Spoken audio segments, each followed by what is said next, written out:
Book കണ്ടിരുന്നോ? നീ ഇപ്പൊ വരച്ചിരിക്കാൻ പോവുകയാണോ? പഠിക്കാനൊന്നും ഇല്ലേ? പരീക്ഷയല്ലേ വരുന്നത്. ടീച്ചർ എന്നോട് ഇഷ്ടപ്പെട്ട ഒരു പക്ഷിയെ വരച്ച് കളർ ചെയ്ത് കാണിക്കാൻ പറഞ്ഞിട്ടുണ്ടായിരുന്നു. അതാ. ഇതാണോ നിന്റെ കാണാതായ ഡ്രോയിങ് ബുക്ക്? നോക്കട്ടെ എന്താ നീ വരച്ചതെന്ന്. വാവ്, അടിപൊളി, സൂപ്പർ. ഇതിനെയാണോ നീ രാത്രി സ്വപ്നം കണ്ടെന്ന് പറഞ്ഞത്? അതെ അതെ, നല്ല രസമല്ലേ ഇതിനെ കാണാൻ. ഇതുപോലൊരു മയിലിനെ നമുക്കും ഉണ്ടായിരുന്നെങ്കിൽ നല്ല രസമായിരിക്കും അല്ലേ? ഓ പിന്നെ അതൊന്നും നടക്കുന്ന കാര്യമല്ല. മയിലിനെ ഒന്നും അച്ഛൻ വാങ്ങി തരില്ല. പക്ഷേ നമുക്ക് മുത്തശ്ശിയോട് ഒരു മയിലിന്റെ കഥ പറഞ്ഞു തരാൻ പറയാം. അത് ശരിയാ, വാ.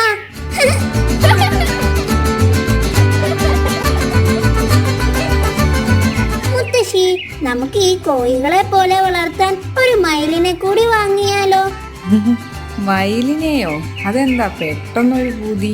ഇവൾ ഇന്നലെ ഒരു മയിലിനെ സ്വപ്നം കണ്ടു. അപ്പോൾ മുതൽ തുടങ്ങിയതാ. ഇന്ന് വേറെ ഏതെങ്കിലും ജീവിയെ ആയിരിക്കും സ്വപ്നം കാണുക. അപ്പോൾ മയിലുമായി ആ ജീവിയാവും. So simple. മുത്തശ്ശി, ഇത് കണ്ടോ? എന്നെ കളിയാക്കുന്നു. മതി മതി, അവനൊരു തമാശ പറഞ്ഞതല്ലേ. മുത്തശ്ശി, ഞങ്ങൾക്കൊരു മയിലിന്റെ കഥ പറഞ്ഞു തരുമോ? അതിനെന്താ, വാ നമുക്ക് ഇവിടെ ഇരിക്കാം. പണ്ട് പണ്ട് നമ്മുടെ മൂന്ന് സന്യാസി ഭരിച്ചിരുന്ന ഒരു കാടുണ്ടായിരുന്നു. അവിടെ ഉൾക്കാട്ടിൽ നിറയെ പൂക്കളുള്ള ഒരു വലിയ മരവും ആ മരത്തിൽ ഒരു മാന്ത്രിക ശക്തിയുള്ള കാണാൻ ഭംഗിയുള്ള ഒരു മയിലും ജീവിച്ചിരുന്നു. മാന്ത്രിക ശക്തിയുള്ള മയിലോ? സ്പൈഡർമാനെ പോലെയാണോ? ഓ, തുടങ്ങി അവൻ. മുത്തശ്ശിയെ ഒന്ന് കഥ പറയാൻ സമ്മതിക്കുമോ നീ, പ്ലീസ്?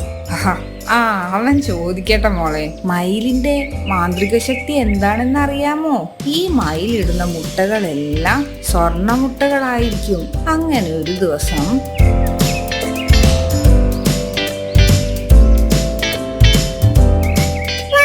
എന്തൊരു മനോഹരമായ ദിവസം. ഈ കാട് രാവിലെ കാണാൻ എന്ത് രസമാ. പെട്ടെന്നാണ് ഒരണ്ണാൻ അങ്ങോട്ട് നടന്നു വന്നത്. Hello dear, good morning. Good morning. അല്ല, എങ്ങോട്ടാ രാവിലെ തന്നെ? അപ്പോൾ നീ വരുന്നില്ലേ? ഇന്നല്ലേ സ്നേക്സ് പാർട്ടി. നിന്നെ കൂട്ടി ചെല്ലാൻ പ്രത്യേകം പറഞ്ഞിട്ടുണ്ട്. ഇല്ലടാ, ഒരു മൂടില്ല. നീ പോയിട്ട് വാ.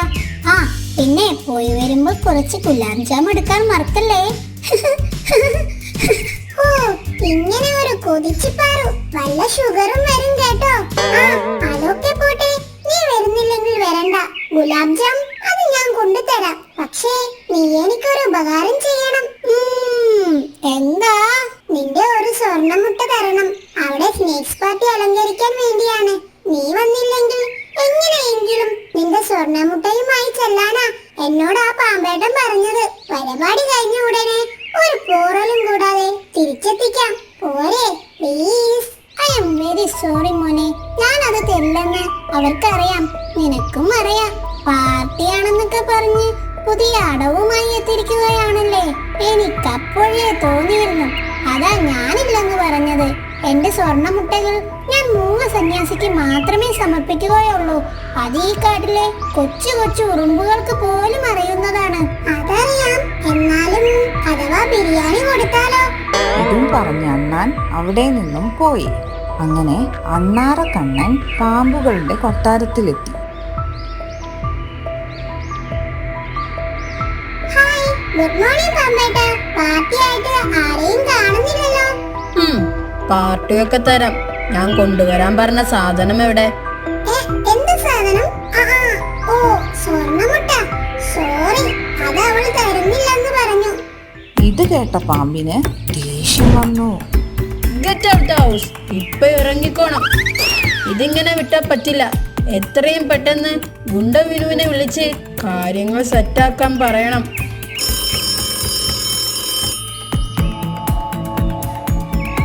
ഹലോ. യെസ്, ഗുണ്ട വിനു സ്പീക്കിംഗ്. ഇത് ഞാനാടോ. ഞാനന്ന് പറഞ്ഞ കാര്യം അതിനി ഒട്ടും വൈകിപ്പിക്കേണ്ട. ഇന്ന് തന്നെ തീർത്തേക്ക്. യെസ് ബോസ്, ഇടം വല്ലം നോക്കാതെ ചെയ്തിരിക്കും.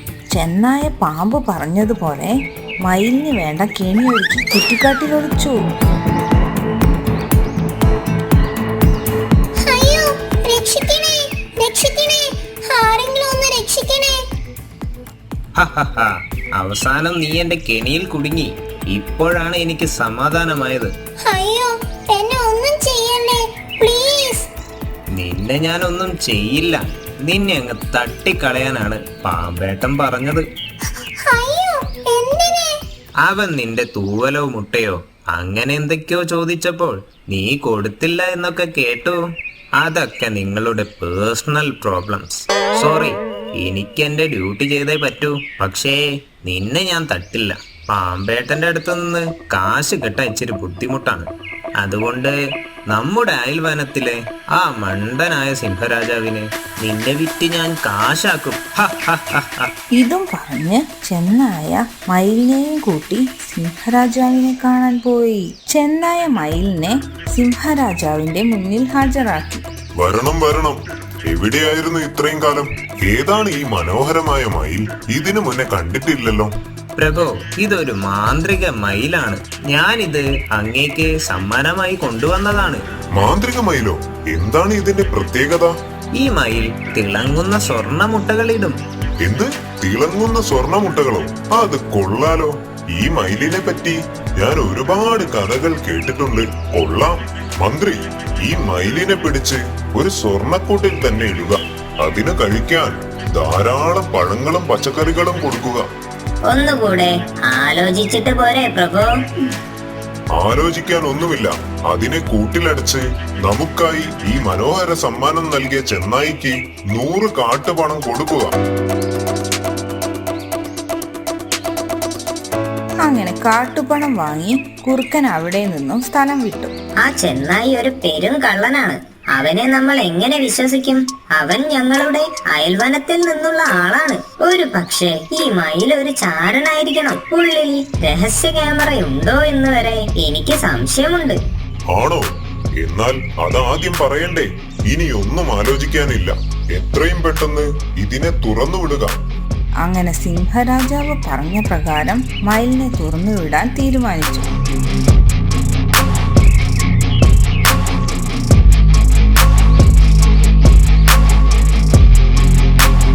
എത്രയും പെട്ടെന്ന് എന്റെ വനത്തിൽ നിന്നും പറന്നു പോവുക. അല്ലാത്ത പക്ഷം നിന്നെ ഞാൻ ഇല്ലാതാക്കും.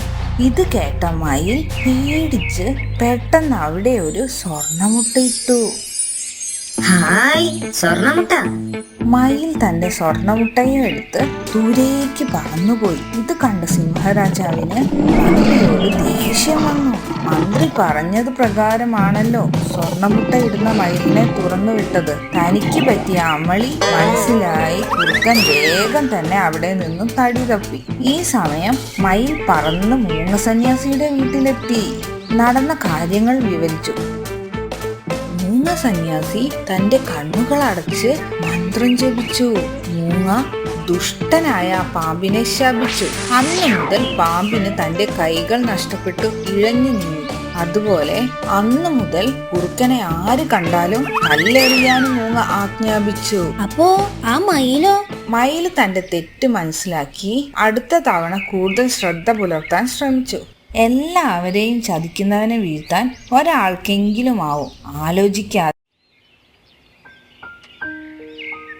കൃഷ്ണപുരം നഗരത്തിന്റെ പ്രാന്തപ്രദേശത്ത് രാമയ്യ എന്നു പേരുള്ള ഒരു കർഷകൻ താമസിച്ചിരുന്നു.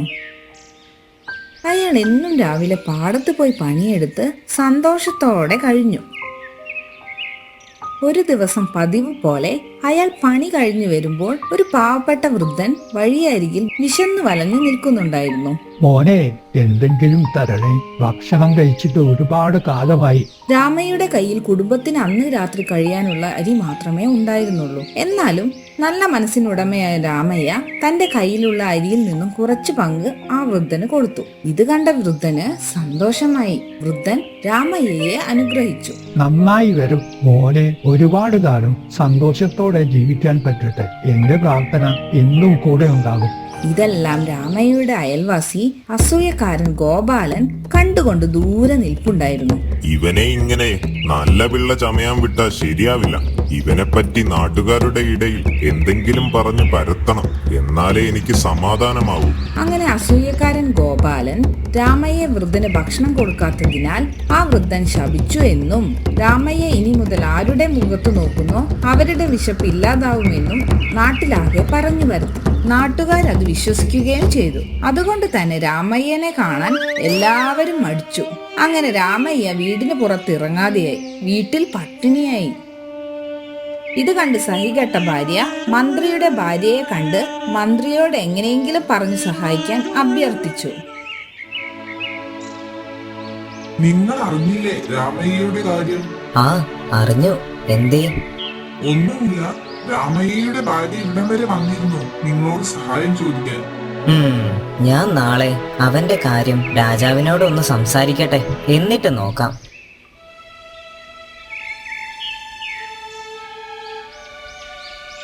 എന്താണ് മന്ത്രി സംസാരിക്കാനുണ്ടെന്ന് പറഞ്ഞത്? എന്താണ് വിഷയം? അങ്ങ് കേട്ട് കാണും. നമ്മുടെ നാട്ടിലെ രാമയ്യ അവൻ വളരെ സങ്കടത്തിലാണ്. എന്തു പറ്റി? മന്ത്രി രാമയ്യയുടെ പ്രശ്നം രാജാവിന് മുന്നിൽ അവതരിപ്പിച്ചു. ഇതിൽ നാമിന് എന്തു ചെയ്യാൻ കഴിയും മന്ത്രി? ഇതെല്ലാം കെട്ടുകഥകളും അന്ധവിശ്വാസങ്ങളുമാണെന്ന് പൊതുജനങ്ങൾക്ക് മുന്നിൽ അങ്ങേക്ക് മാത്രമേ തെളിയിച്ചു കൊടുക്കാൻ കഴിയുകയുള്ളൂ. ആരവിടെ? രാമയ്യയെ വിളിച്ചു കൊണ്ടുവരൂ. എന്നിട്ട് നമ്മുടെ മുറിയുടെ തൊട്ടടുത്ത മുറിയിൽ അവനെ പാർപ്പിക്കൂ. രാവിലെ എഴുന്നേൽക്കുമ്പോൾ എനിക്ക് അവന്റെ മുഖമാണ് ആദ്യം കാണേണ്ടത്. ഉത്തരവ് മഹാരാജൻ. ഭടൻ രാജാവ് പറഞ്ഞതുപോലെ ചെയ്തു. രാജാവ് പിറ്റേന്ന് രാവിലെ രാമയ്യയുടെ മുഖത്ത് നോക്കി പുഞ്ചിരിച്ചു. രാമയ്യ തിരിച്ചും. രാജാവ് പ്രഭാത ഭക്ഷണത്തിന് വേണ്ടി ഇരുന്നു. ഉടൻ തനിക്ക് വിളമ്പിയ വിഭവങ്ങളിൽ ഒന്നിൽ ഒരു ഈച്ചയെ കണ്ടു. ആരവിടെ?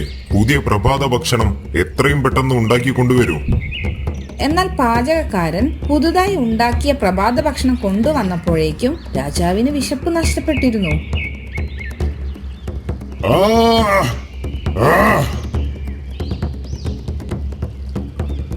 പെട്ടെന്ന് കൊണ്ടുവരാൻ പറഞ്ഞതല്ലേ, എന്റെ വിശപ്പൊക്കെ പോയി. ഇതൊക്കെ ആ രാമയ്യനെ കൊണ്ട് ഉണ്ടായതാണ്. ഇതുവരെ രാജാവിന്റെ ഭക്ഷണത്തിൽ ഒരു ഈച്ച പോലും വീണിട്ടില്ല. പക്ഷേ ഇന്ന് കണ്ടില്ലേ, അതുകൊണ്ട് രാജാവിന്റെ വിശപ്പും പോയി. ഇത് കേട്ട രാജാവിന് കോപം ഇരട്ടിച്ചു. ആരവിടെ? രാമയ്യയെ തൂക്കിക്കൊല്ലാൻ വിധിക്കുന്നു. ഇത് കേട്ട മന്ത്രി വേഗം ചെന്ന് രാമയ്യയെ സന്ദർശിച്ച് അവന്റെ ചെവിയിൽ എന്തോ മന്ത്രിച്ചു. രാമയ്യക്ക് അവസാനമായി എന്തെങ്കിലും പറയാനുണ്ടോ? ഉണ്ട്. എനിക്ക് പറയാനുള്ളതെല്ലാം ഈ കത്തിലുണ്ട്. രാജാവ് കത്ത് വാങ്ങി വായിച്ചു. മന്ത്രി മന്ത്രിച്ച വാക്കുകളാണ് കുറിപ്പിലുണ്ടായിരുന്നത്. അതിൽ ഇങ്ങനെ എഴുതിയിരുന്നു: രാവിലെ രാജാവ് എന്റെ മുഖത്ത് നോക്കിയതിനാലാണ് രാജാവിന്റെ വിശപ്പ് പോയതെങ്കിൽ രാവിലെ ആദ്യം രാജാവിന്റെ മുഖം കണ്ട എന്റെ ജീവനാണ് പോകുന്നത്. അപ്പോൾ ആരാണ് കൂടുതൽ ശപിക്കപ്പെട്ട വ്യക്തി, ഞാനോ അതോ രാജാവോ? കുറിപ്പ് വായിച്ച രാജാവ് തന്റെ തെറ്റ് മനസ്സിലാക്കുകയും രാമയ്യയെ മോചിപ്പിക്കാൻ കാവൽക്കാരോട് ആജ്ഞാപിക്കുകയും ചെയ്തു. ഇത് വർഷങ്ങൾക്ക് മുൻപ് നടന്ന ഒരു കഥയാണ്.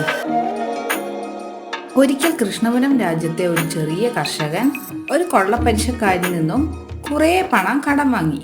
ദുഷ്ടനായ ആ പലിശക്കാരൻ ആഗ്രഹിച്ചതുപോലെ തന്നെ കർഷകന്റെ കൃഷി വലിയ നഷ്ടത്തിലാവുകയും അദ്ദേഹത്തിന് താൻ കടം വാങ്ങിയ പണം തിരിച്ചു കൊടുക്കാൻ സാധിക്കാതെ വരികയും ചെയ്തു.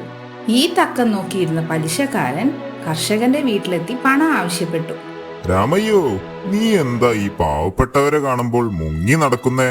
ഗോപാലേട്ടാ, അത് എന്താ ഊണ് തരണമെന്ന് പേടിച്ചിട്ടാണോ? അയ്യോ, അങ്ങനെയല്ല ഗോപാലേട്ടാ.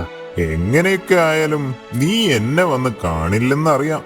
എന്നെ വന്ന് കണ്ടില്ലെങ്കിലും ഞാൻ നിന്നെ വന്ന് കാണണ്ടടാ. ഗോപാലേട്ടാ, വാ നമുക്ക് അകത്തിരുന്ന് സംസാരിക്കാം. നീ എന്നെ അങ്ങനെ ഇരുത്താൻ നോക്കണ്ട. എന്താ നിന്റെ ഉദ്ദേശം? എന്റെ ഗോപാലേട്ടാ, വിഷം വാങ്ങിക്കാൻ പോലും കാശില്ലാത്ത അവസ്ഥയിലാണ് ഞാൻ. ആണോ? ദൈവത്തിനാണേ എന്റെ മോളാണേ സത്യം. അടുപ്പിൽ തീ കത്തിച്ചിട്ട് ദിവസങ്ങളായി. അതൊന്നും എനിക്ക് കേൾക്കണ്ട. എന്റെ കാശ് എപ്പോൾ കിട്ടും? പലിശയെല്ലാം ചേർത്ത് ലക്ഷക്കണക്കിന് കടമുണ്ടായിരുന്നതിനാൽ കൃഷിക്കാരൻ കുറച്ച് സാവകാശം ആവശ്യപ്പെട്ടു. എന്നാൽ ക്രൂരനായ പലിശക്കാരൻ അത് സമ്മതിച്ചില്ല. കൃഷിക്കാരന് അതിസുന്ദരിയും മിടുക്കിയുമായ ഒരു മകളുണ്ടായിരുന്നു. അവളിലായിരുന്നു പലിശക്കാരന്റെ കണ്ണ്. എന്നാൽ നീ ഒരു കാര്യം കേട്ടോ, നിന്റെ കടങ്ങളെല്ലാം ഞാൻ എഴുതി തള്ളാൻ പോവുകയാ. ഗോപാലേട്ടന് 1 കോടി പുണ്യം കിട്ടും. ആ പുണ്യം നീ തന്നെ വെച്ചോ. പകരം തന്റെ മകളെ വിവാഹം കഴിച്ചു തരണം. വയസ്സനും ക്രൂരനുമായ പലിശക്കാരന് തന്റെ മകളെ വിവാഹം ചെയ്തു കൊടുക്കുന്ന കാര്യം കൃഷിക്കാരന് ചിന്തിക്കാൻ പോലും സാധ്യമായിരുന്നില്ല. അതുകൊണ്ട് തന്നെ അയാൾ പറ്റില്ലെന്ന് തീർത്തു പറഞ്ഞു. കൗശലക്കാരനായ പലിശക്കാരൻ വിട്ടില്ല. വീണ്ടും ആലോചിച്ച് ഉടൻ തന്നെ മറ്റൊരു നിർദ്ദേശം പറഞ്ഞു. ഞാൻ എന്റെ കയ്യിലുള്ള ഈ ചെറിയ സഞ്ചിയിൽ നിലത്ത് നിന്നും 2 കല്ലുകൾ പെറുക്കിയിടാം.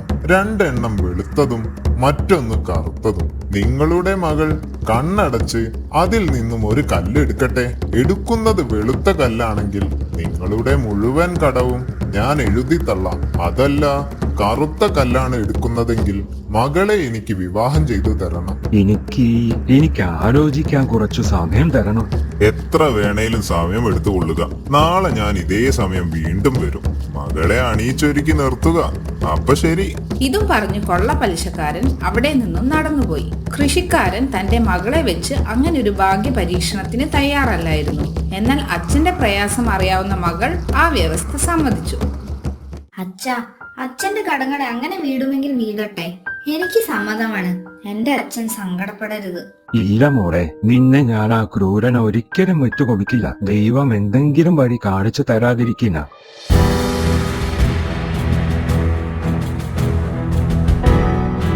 ഒരു ദിവസം മന്ത്രിയെ കാണാൻ ഒരു ഭടൻ വന്നു.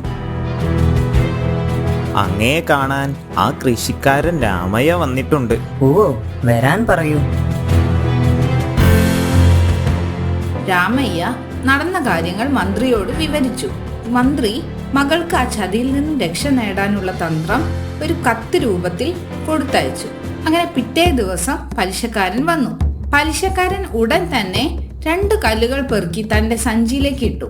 ഒരു കറുത്ത കല്ലും ഒരു വെളുത്ത കല്ലും എടുക്കുന്നതിന് പകരം അയാൾ 2 കറുത്ത കല്ലുകളായിരുന്നു പെറുക്കിയെടുത്ത് സഞ്ചിയിലിട്ടത്. അയാൾ പെട്ടെന്നാണ് അത് ചെയ്തെങ്കിലും മന്ത്രി കത്തിൽ പറഞ്ഞതുപോലെ യുവതി എല്ലാം ശ്രദ്ധിക്കുന്നുണ്ടായിരുന്നു. കൗശലക്കാരനായ പലിശക്കാരന്റെ തന്ത്രം അവൾ മനസ്സിലാക്കി. എന്നാൽ അയാൾ ചെയ്ത ചതി വെളിപ്പെടുത്താൻ അവൾ ധൈര്യപ്പെട്ടില്ല. കാരണം ആ സഞ്ചിയിൽ അയാൾ ഇട്ടത് 2 കറുത്ത കല്ലാണെന്ന് തെളിയിച്ചാൽ തൽക്കാലം ഈ കുരുക്കിൽ നിന്നും തനിക്ക് രക്ഷപ്പെടാം. പക്ഷേ അയാൾ പറയുന്ന പണം മുഴുവൻ കൊടുക്കേണ്ടി വരും. വരൂ പ്രിയേ, വന്ന് ഇതിൽ നിന്നും ഒരു കല്ലെടുക്കൂ. യുവതി സധൈര്യം മുന്നോട്ട് ചെന്ന് കണ്ണടച്ച് ആ സഞ്ചിയിൽ നിന്നും ഒരു കല്ലെടുത്തു. എന്നിട്ട് അറിയാതെ ആ കല്ല് തന്റെ കയ്യിൽ നിന്നും വഴുതിപ്പോയെന്ന മട്ടിൽ താഴേക്കിട്ടു. തുടർന്ന് അവൾ താഴെ വീണ കല്ല് തിരയാൻ തുടങ്ങി. പലിശക്കാരൻ എന്താണ് സംഭവിച്ചതെന്ന് നോക്കാൻ മുന്നോട്ട് വന്നു. ഉടൻ തന്നെ അവൾ തിരച്ചിൽ നിർത്തി പറഞ്ഞു, ഷെടാ, ഞാൻ എന്ത് വിഡിത്തമാണ് ചെയ്യുന്നത്? താഴെ വീണ കല്ല് ഇത്രയും കല്ലുകൾക്കിടയിൽ നിന്ന് എങ്ങനെ തിരിച്ചറിയാനാണ്? ഏത് കല്ലാണ് എടുത്തത് എന്നറിയാൻ ആ സഞ്ചിയിൽ നോക്കിയാ പോരെ? അതിനുള്ളിൽ വെളുത്ത കല്ലാണ് ഉള്ളതെങ്കിൽ ഞാൻ എടുത്തത് കറുത്ത കല്ലും, അതല്ലെങ്കിൽ ഞാൻ എടുത്തത് വെളുത്ത കല്ലുമാകുമല്ലോ. അതു പറഞ്ഞവൾ ആ പലിശക്കാരന്റെ കയ്യിൽ നിന്നും ആ സഞ്ചി വാങ്ങി അതിനുള്ളിലെ കല്ല് പുറത്തെടുത്തു. അത് കറുത്ത കല്ലായിരുന്നു. ഓ, ഇതിനുള്ളിൽ കറുത്ത കല്ലാണുള്ളത്. അപ്പോൾ അതിനർത്ഥം ഞാൻ എടുത്തത് വെളുത്ത കല്ലായിരുന്നു എന്ന് തന്നെ. ദൈവം രക്ഷിച്ചു. കുബുദ്ധിയായ പലിശക്കാരന് മറുപടി ഒന്നുമില്ലായിരുന്നു. തന്റെ കുതന്ത്രം തിരിച്ചടിച്ചത് കണ്ട് അമ്പരന്ന് നിൽക്കാനേ അയാൾക്ക് കഴിഞ്ഞുള്ളൂ. വാഗ്ദാനം ചെയ്തതുപോലെ അയാൾക്ക് കച്ചവടക്കാരന്റെ മുഴുവൻ കടവും എഴുതി തള്ളേണ്ടി വന്നു.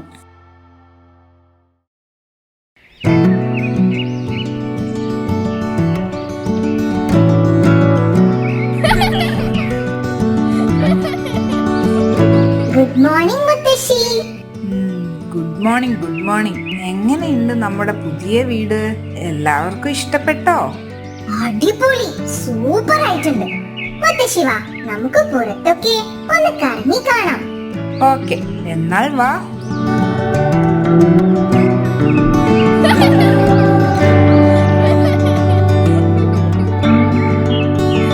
മുത്തശ്ശി വാ, നമുക്ക് ഒരുമിച്ച് കളിക്കാം. ഇല്ലില്ല, നിങ്ങൾ കളിക്കും. മുത്തശ്ശി ഇതേ ഇവിടെ ഇരിക്കാം. സൂക്ഷിച്ചു കളിക്കണം കേട്ടോ. ശരി മുത്തശ്ശി.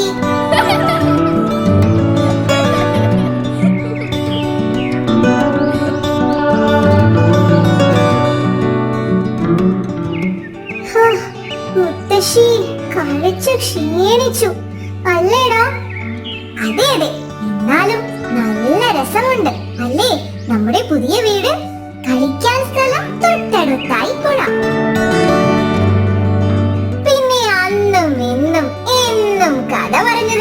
കൂട്ടിന് മുത്തശ്ശിയും. മുത്തശ്ശി, എന്നാലൊരു കഥ പോരട്ടെ, കേൾക്കാൻ കൊതിയായി. ശരി ശരി, മുത്തശ്ശി ഇന്ന് ഒരു അണ്ണാരക്കണ്ണന്റെ കഥ പറഞ്ഞു തരാം. പണ്ട് പണ്ട് ഒരു കാട്ടിൽ പാവം അണ്ണൻ താമസിച്ചിരുന്നു.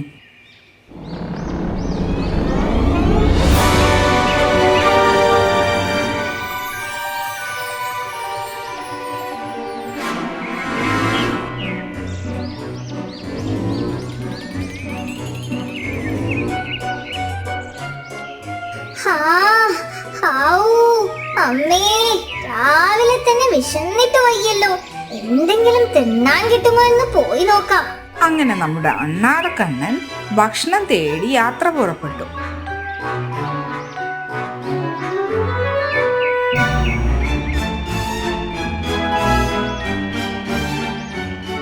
എന്തെങ്കിലും തിന്നാൻ തരപ്പെടുമോ എന്നറിയാൻ അവൻ എല്ലായിടത്തും പരതി നടക്കുകയായിരുന്നു.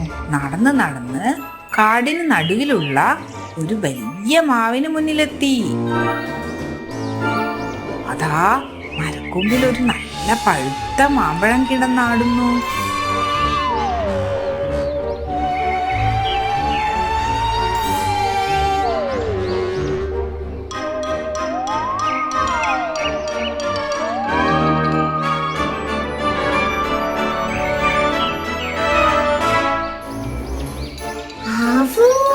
നല്ല സ്വാദ്.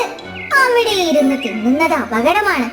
ആരെങ്കിലും കാണുന്നതിന് മുന്നേ ഇവിടെ നിന്നും തടി തപ്പാം. സ്വൈര്യമായി ഇതൊന്ന് കഴിക്കാൻ പറ്റിയിടം കണ്ടെത്തണം. ഇതും ചിന്തിച്ച് കൊതിയോടെ ഓടുമ്പോൾ മുന്നിലുള്ള വലിയ കുഴി അവൻ കണ്ടില്ല. അവൻ സർവശക്തിയും എടുത്ത് ചാടി നോക്കി. ഒരു രക്ഷയുമില്ല. ഇത്ര വലിയ കുഴിയിൽ നിന്നും എങ്ങനെ പുറത്തു കടക്കാൻ? രക്ഷിക്കണേ! അപ്പോഴാണ് അതുവഴി ഒരു കുരങ്ങൻ വന്നത്. ആരാണ് ഈ കുഴിയില്? ഞാൻ അണ്ണാരക്കണ്ണനാണ്. പുറത്ത് ആരാണ്? കുരങ്ങേട്ടനാണോ? അതെ, നീ ഇവിടെ എന്തെടുക്കുകയാണ്? ഈ കുഴിയിൽ നിന്നും പുറത്തു കടക്കാൻ ഇത് തന്നെ വഴി. അത് പിന്നെ കുരങ്ങേട്ടാ, എനിക്ക് ദൈവത്തിന്റെ ഒരു മെയിൽ കിട്ടി. അതിൽ ആകാശം ഇടിഞ്ഞു വീടാൻ പോകുകയാണ്. ജീവൻ വേണ്ടവർ വല്ല കുഴിയിലും ചാടി ഒളിഞ്ഞിരിക്കുവാൻ പറഞ്ഞിട്ടുണ്ട്. സത്യമാണോ ഇത്? പിന്നില്ലാതെ. അല്ലെങ്കിൽ ഞാൻ ഈ കുഴിയിൽ വന്നിരിക്കുമോ? എനിക്കെന്താ വട്ടോ? അല്ല, അതും ശരിയാണ്. എന്നാൽ ഞാനും കൂടി വരട്ടെ? അത് ശരിയാകില്ല. നീ തീരെ ശ്രദ്ധയില്ലാത്തവനാണ്. നീ എങ്ങാനും ശബ്ദമുണ്ടാക്കിയാൽ പിന്നെ എല്ലാവരും ഈ സ്ഥലം കണ്ടുപിടിക്കും. പിന്നെ ആകെ തിരക്കാകും. ഞാൻ എന്ത് ശബ്ദമുണ്ടാക്കാൻ? ഒരു ശബ്ദവും ഉണ്ടാക്കാതെ ഞാനൊരു മൂലക്കിരുന്നോളാം. ശബ്ദമുണ്ടാക്കിയാൽ പുറത്തു പോകേണ്ടി വരും. അത് ഞാനായാലും നീ ആയാലും. കുരങ്ങൻ പിന്നെ ഒന്നും ആലോചിച്ചില്ല. വേഗം തന്നെ ആ കുഴിയിലേക്ക് ചാടി. എന്നാൽ ഇത് കണ്ടുകൊണ്ട് ഒരു ആന അതിലേ വന്നു. അവനും കാര്യമന്വേഷിച്ചു. ആകാശം ഇടിഞ്ഞു വീഴുമെന്ന് കേട്ട ആനയും കുറച്ചു സ്ഥലം കൊടുക്കാൻ അപേക്ഷിച്ചു. ഒരു കാരണവശാലും തുമ്മുകയില്ലെന്ന് ഉറപ്പ് വാങ്ങിച്ച് ആനയെയും അണ്ണൻ കുഴിയിലേക്ക് ഇറങ്ങാൻ സമ്മതിച്ചു. അധികം താമസിയാതെ ഒരു കുറുക്കനും കൂടി അവരോടൊപ്പം ചേർന്നു. എല്ലാവരും ഭയത്തോടെ അവിടെ കൂടിയിരിക്കുകയാണ്. പെട്ടെന്ന് അണ്ണാരക്കണ്ണൻ കുറുക്കനെ നോക്കി പറഞ്ഞു, നീ തുമ്മാൻ പോകുകയാണല്ലേ? ഇല്ലില്ല, ഞാൻ തുമ്മുകയില്ല. തുമ്മിയാൽ പിന്നെ നീ പുറത്താണ്. എല്ലാവരും ശ്വാസം അടക്കി പിടിച്ചിരിപ്പാണ്. പെട്ടെന്ന് അണ്ണാൻ തന്റെ മൂക്കിന്റെ തുമ്പത്ത് കൈവച്ചു. കുറുക്കൻ അത് കണ്ടു. അപ്പോൾ അണ്ണാൻ പറഞ്ഞു, ഞാൻ തുമ്മുകയില്ല, ഞാൻ വെറുതെ കൈവച്ചതാണെടോ. എന്നാൽ അണ്ണാൻ പിന്നീട് ഞെരിപിരി കൊള്ളാൻ തുടങ്ങി. അവൻ തുമ്മാതിരിക്കാനുള്ള ശ്രമത്തിലാണെന്ന് മറ്റുള്ളവർ മനസ്സിലാക്കി. അവർ അവനെ തന്നെ നോക്കിക്കൊണ്ടിരുന്നു. ഒടുക്കം അണ്ണാന് തുമ്മലടക്കാനായില്ല. അതോടെ മറ്റുള്ളവർ ചേർന്ന് അണ്ണാനെ പൊക്കി കുഴിക്ക് വെളിയിലേക്കിട്ടു. പോയിട്ട് ഒരുപാട് പണിയുണ്ട്. ഇതും പറഞ്ഞു രക്ഷപ്പെട്ട സന്തോഷത്തിൽ അണ്ണാൻ തന്റെ മാളം ലക്ഷ്യമാക്കി യാത്രയായി. ഓർക്കാപ്പുറത്ത് അപകടം നേരിടേണ്ടി വരുമ്പോൾ തളരാതെ അതിനെ ബുദ്ധിപൂർവ്വം നേരിടുകയാണ് വേണ്ടത്.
പൊത്തിനുള്ളിൽ പോക്രും പോക്രും കരയുന്നതാര്? ബ്ലും ബ്ലും വെള്ളത്തിൽ ചാടിയതാരാണ്? മാനല്ല മീനല്ല അമ്പിളി മാമനുമല്ല, മാനല്ല മീനല്ല അമ്പിളി മാമനുമല്ല. തോടിൻ കരയിലെ കൈതക്കാട്ടിലെ കുഞ്ഞുമര പൊത്തിനുള്ളിൽ പോക്രും പോക്രും കരയുന്നതാ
പൊക്രോം പൊക്രോം കരയുന്നതാര്?